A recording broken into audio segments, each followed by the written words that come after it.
안녕하세요. 뻔뻔한 독방입니다. 구독과 좋아요, 알림 설정, 회원가입 부탁드리겠습니다.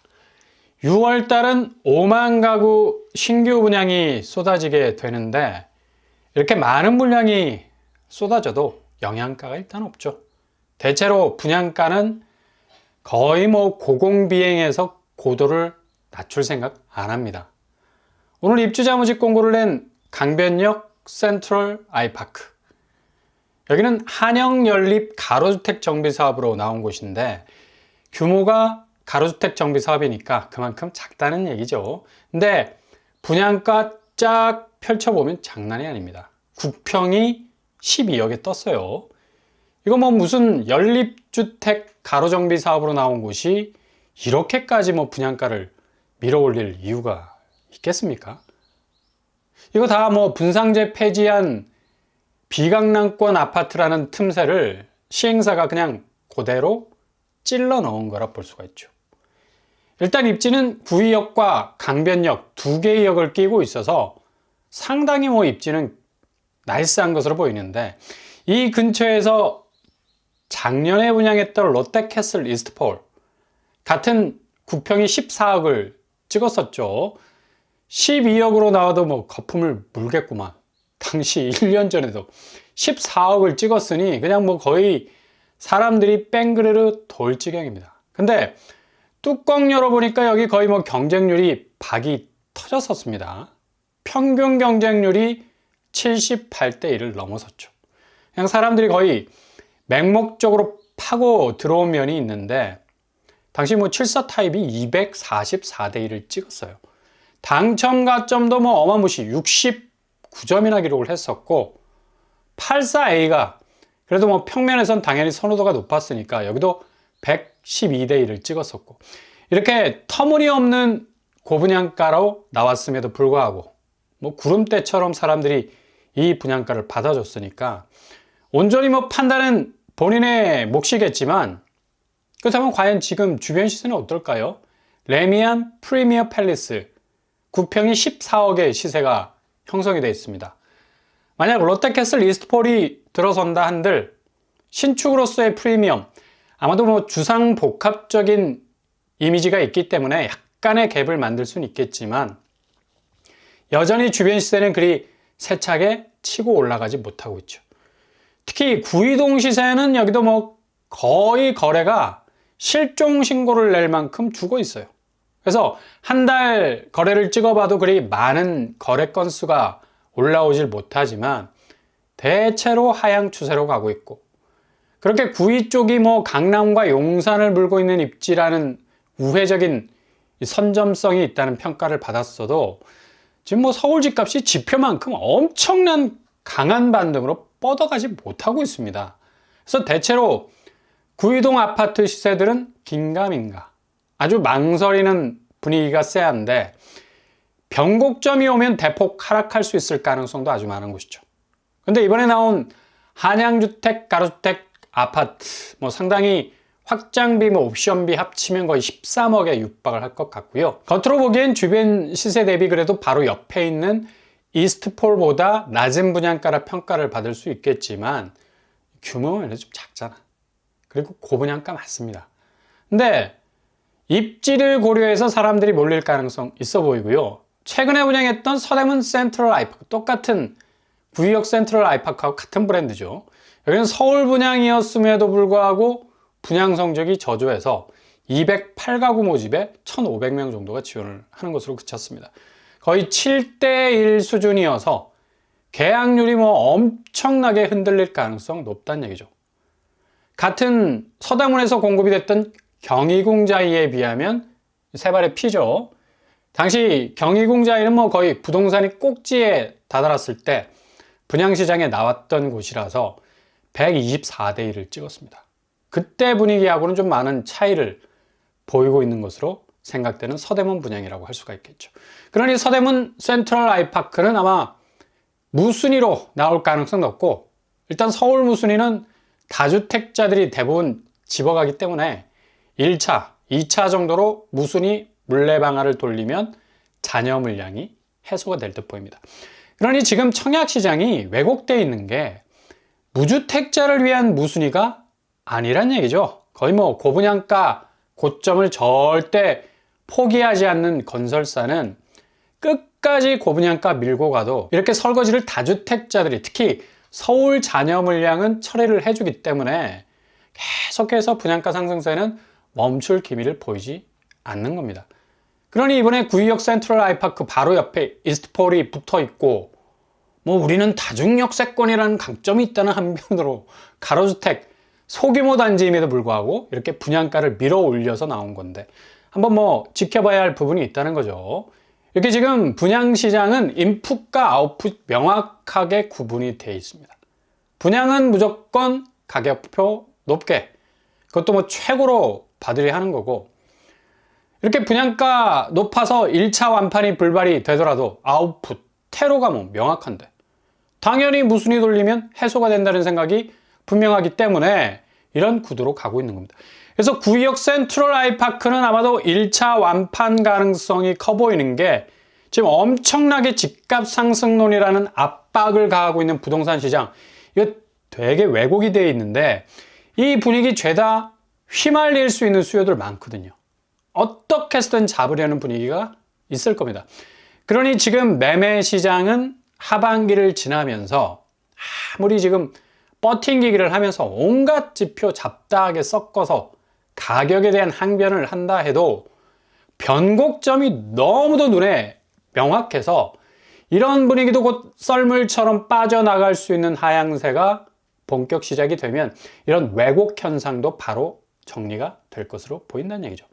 그래서 짬짬이 공략이 필요하다고 말씀을 드렸었습니다. 바로 이런 기회가 다음 달 6월부터 비교적 많이 의외로 쏟아질 전망입니다. 그 첫 번째, 바로 가밀 프루지오 막베르.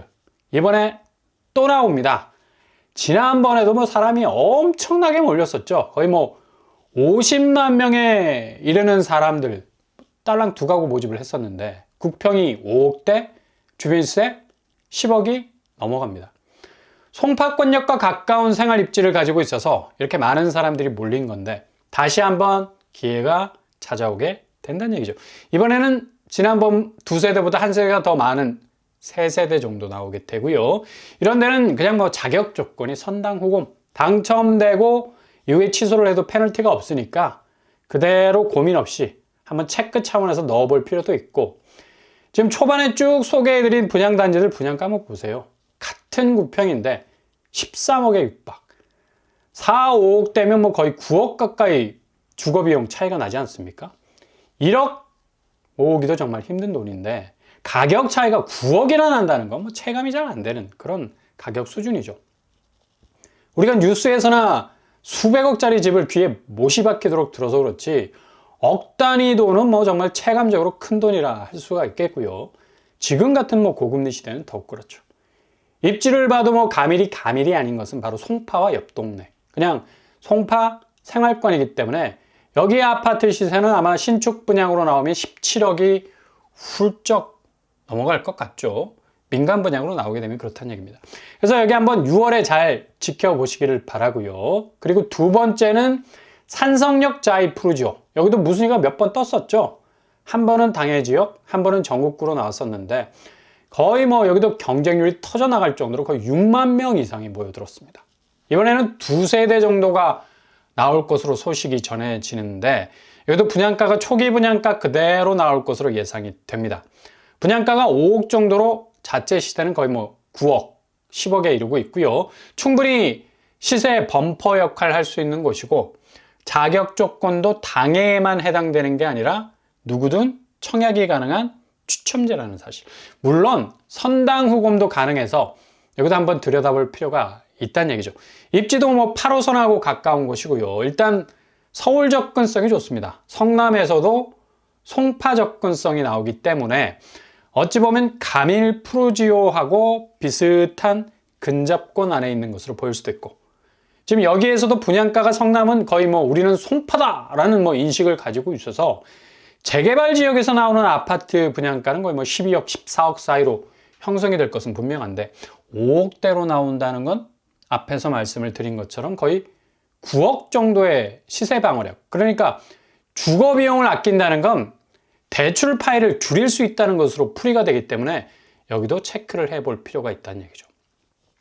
이렇게 무순위는 그냥 고분양가 폭탄처럼 떠안고 1차 분양 완판 실패해서 최근에 나오는 곳들은 다주택자들이 다 가져가니 그냥 가져가시라 하고, 이렇게 초기 분양가로 나오는 것들은 틈새를 잘 살피시면 된다는 얘기죠. 그리고 세 번째로 나오는 곳, DMC에서 나온 무순위도 있습니다. 바로 DMC 한강자이더 헤리티지. 여기도 무순위 물량이 3가구 정도가 나올 것으로 보입니다. 이전에 여기 무순위로 나온 적이 있는데 다시 나오게 되고요. 이번에는 좀 세대수가 많아지네요. 84제곱 국평에서 나온다는 건데 가격은 6억 정도. 주변시는 11억에 가깝고. 그래서 어떻든 고향 쪽에선 한강자이더 헤리티지가 초기 분양가 달고 나오면 틈새가 될 수 있다는 것. 주변시보다 무려 5억 정도 범퍼를 가지고 있는 건데, 이것도 요즘 분위기하고는 사뭇 다르다고 볼 수가 있겠죠. 그래도 고향 쪽 덕양구는 신축 분양가가 11억 이상으로 치고 나오기 때문에 거의 반값으로 진입할 수 있는 그 시도, 기회도 될 수가 있겠네요. 그리고 지방에서는 최근에 세종에서 주변 10억인데 아파트 값은 3억인 무순위가 나왔었죠. 바로 세종 린스트라우스. 여기 한 세대가 나왔었는데 거의 44만 명이 모였어요. 사람한테 파묻혀 죽을 정도. 근데 이번에는 세종에서 아마 여기 제일 비싼 아파트일 것 같은데요. 근데 초기 분양가는 엄청나게 쌌었습니다. 지금 세종 아파트 값이 거의 나락인데 나성동 쪽이 시세가 그래도 버팅기기를 끝까지 하고 있는 상황이라 아마 입지는 제일 좋을 것으로 보입니다. 세종 나리째 마을 리더스폴의 2단지. 여기도 초기 분양가는 3억 5천 수준, 3억대였죠. 2021년에 완공이 됐는데 만 3년 채 되지 않은 곳이기도 하고, 아마도 3채 정도가 나올 것으로 예상이 되는데 여기도 전국구로 추첨제 무한 뺑뺑이로 돌리는 곳이라 6월에 자신의 럭키7을 한번 시험해 볼 수 있는 곳이기도 하죠. 입지도 비교적 나성동은 상권이 강하게 형성이 되어 있어서 세종시 아파트 내리꽂히는 분위기 밖으로 있긴 하지만 굳이 내가 들어가 살 필요가 없는 전세가 가능한 곳이어서 본인 자금이 거의 들지 않는 진입이 가능한 곳이라 할 수 있겠네요. 이렇게 6월은 틈새가 어느 정도 오픈이 된 곳들이 등장할 계획이어서 잘 들여다보시면서 짬짬이 무조건 기다리는 것도 지금 주택시장의 변동성을 대비하는 이 중요한 스탠스이기도 하지만 그래도 틈새가 있다면 무조건 도전해보는 것도 중요하죠. 고분양가로 인해서 일반 청약시장은 별 의미가 없지 않습니까? 그냥 바로 금융노예가 돼서 이자 갚느라 버거운 삶을 사는 건데 자신의 인생을 은행 대출에 극강으로 저당 잡힐 수 없잖아. 물론 어느 정도 레버리지를 이용하는 건 꼭 필요합니다. 그러나 도저히 감당이 불감당 수준으로 진입하는 건 자칫 커다란 리스크를 불러올 수 있으니까 이렇게 틈새를 잘 공략하는 것도 좋은 방법이 될 수 있다는 얘기죠. 당장의 차익을 노리고 들어가는 건 지금 상황에선 별 의미가 없겠고요. 그만큼 지금 아파트 시세가 많이 꺾여 들어가기 때문에 일단 진입 비용을 최대한 줄이고 고금리를 피할 수 있는 장점이 있을 수가 있어서 좋은 거라는 얘기죠. 꼭 내가 들어가 살거나 내 자금 그리 많이 들이지 않고 그래도 안정적 입지에서 내 집을 마련할 수 있는 기회. 아무 때나 오는 게 아니기 때문에 타깃을 잘 정하셔서 조금씩 전진하시는 것이 중요하겠습니다. 하반기 반드시 매매 시장의 대변곡점 꼭 옵니다. 이렇게 되면 자연스레 기회는 더 넓어지겠죠. 어떤 지표도 이걸 커버 칠 수 있기에는 한계 상황에 이미 도달했기 때문에 잘 살피면서 체크해 나가신다면 아주 좋은 골든타임 잡을 수 있으실 겁니다.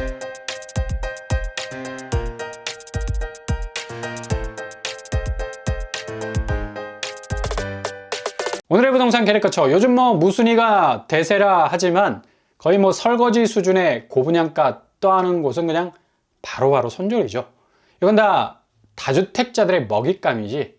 그러니 지금 청약시장은 무지하게 왜곡이 돼 있고요. 그래서 짬짬이 무순위로 나오는 것들 잘 들여다보시다가 6월은 특히 굉장히 많은 곳에서 등장할 것으로 보입니다. 소개한 것들 이외에도 무더기로 쏟아질 예정이니 골든타임 꼭 잡으실 수 있길 바랍니다. 오늘도 응원합니다. 항상 여러분의 길이 꽃길만 되실 수 있길 바랍니다. 이상으로 빰빰한 복도빵을 마치겠습니다. 구독과 좋아요 부탁드립니다. 감사합니다.